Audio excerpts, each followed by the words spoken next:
Hello बच्चों, let's see.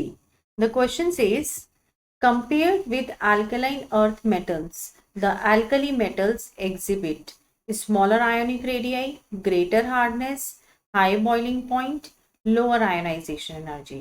देखो बच्चों, हमारा जो आज का क्वेश्चन है वो क्या कह रहा है कि अल्कलाइन अर्थ मेटल्स और अल्कली मेटल्स को जब हम कंपेयर करते हैं तो दिए गई चारों ऑप्शन में से कौन सी प्रॉपर्टी जो है वो शो होगी। तो पहले हम इसका की कॉन्सेप्ट जो है वो समझ लेते हैं।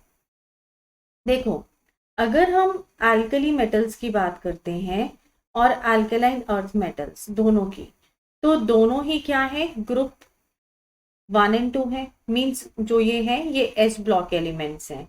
Alkaline earth metal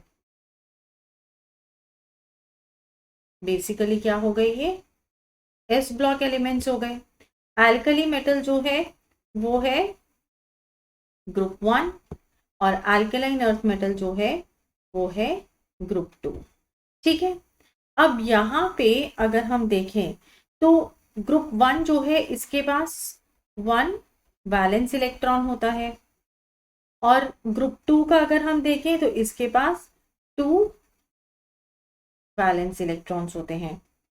alkali metals जो है इनका लो मेल्टिंग पॉइंट होता है और अल्कलाइन अर्थ मेटल्स का क्या है, हाई मेल्टिंग पॉइंट होता है। फिर जो अल्कली मेटल्स जो होते हैं इनकी लो आयोनाइजेशन एनर्जी होती है, जबकि जो अल्कलाइन अर्थ मेटल हो गए इनकी हाई आयोनाइजेशन एनर्जी होती है comparing to the alkali metals. अब ये इनका रीजन क्या है, यहाँ पे जो ये लो और ये हाई आयोनाइजेशन एनर्जी हम लोग बोल रहे हैं, इसका रीजन क्या है। रीजन ये है क्योंकि एटॉमिक साइज जो है वो ज्यादा होता है। अब ज्यादा होने की वजह से क्या होगा कि इजीली पुल आउट होते जाएंगे electron from outermost shell. तो जो एनर्जी हमें चाहिए इलेक्ट्रॉन निकालने के लिए वो क्या हो जाएगी, कम हो जाएगी।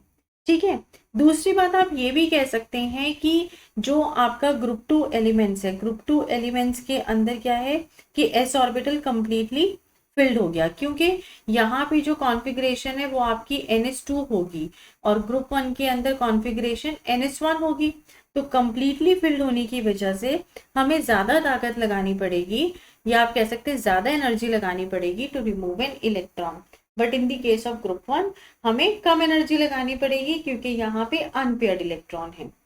तो इस हिसाब से हमारा जो करेक्ट आंसर है वो क्या हो गया, option number D, that is lower ionisation energies. Hope you understood it well. Thank you.